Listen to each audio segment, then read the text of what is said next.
Hi Grade 5! Welcome sa ating klase ng MAPE 5. Handa na ba kayong matutong muli ng isang panibagong aralin? Kung handa na, kunin ang inyong module, ballpen at ang inyong notebook at sabay-sabay nating pasukin ang mundo ng musika. Muli ako si Ma'am Sharnes, ang inyong MAPE teacher na magiging gabay at katuwang sa pagkatuto. Atin namang talakayin ang mga simbolong sharp, flat, at natural. Ang mga simbolong flat, sharp, at natural ay tinatawag natin na mga accidentals.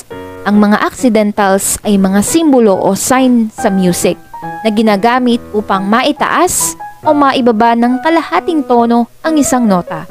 Ginagamit din ito upang maibalik sa orihinal na tono ang notang pinataas o pinababa. At ang mga simbolong ito ay ang flat, sharp at natural sign na makikita sa unahan ng nota. Pagmasdan ng larawan, narito ang simbolo ng sharp. Narito naman ang simbolo ng flat at ang simbolo ng natural sign.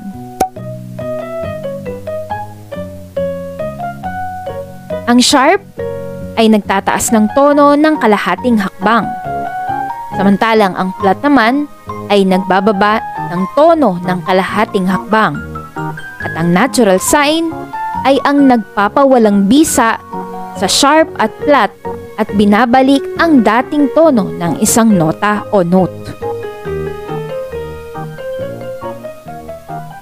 Upang mas madali niyong maunawaan, tingnan natin ang pyesa ng Do, Re, Mi.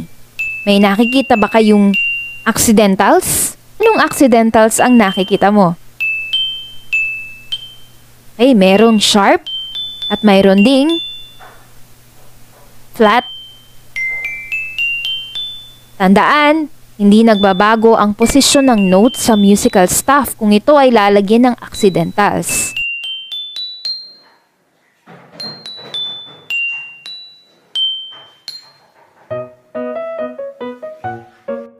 Ngayon, tingnan natin ito sa piano.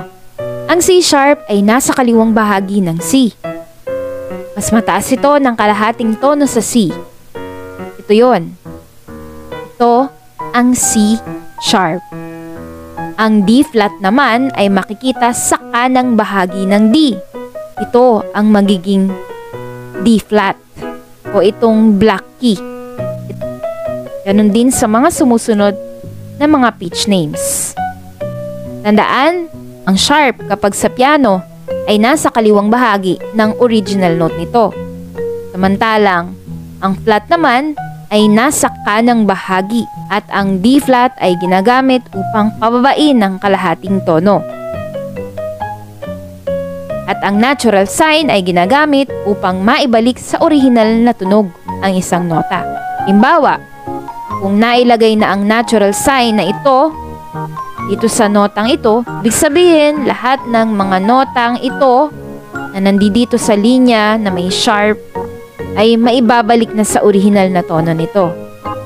Ibig sabihin, dito sa halimbawa, lahat ng mga nota na nasa unang linya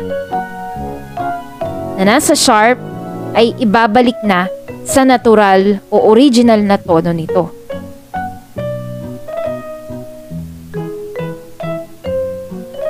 Sagutan ang gawain sa pagkatuto 4. Iguhit sa limguhit o staff ang mga natutunang simbolong pangmusika na nagpapababa, nagpapataas, at nagpapabalik sa orihinal na tono.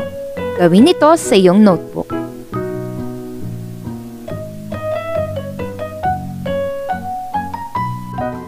At dito na nga nagtatapos ang ating aralin sa musika. Binabati kita sa mahusay mong pakikinig sa ating aralin. Muli, ako si Ma'am Sharnes, ang inyong MAPE teacher. Hanggang sa muli, paalam!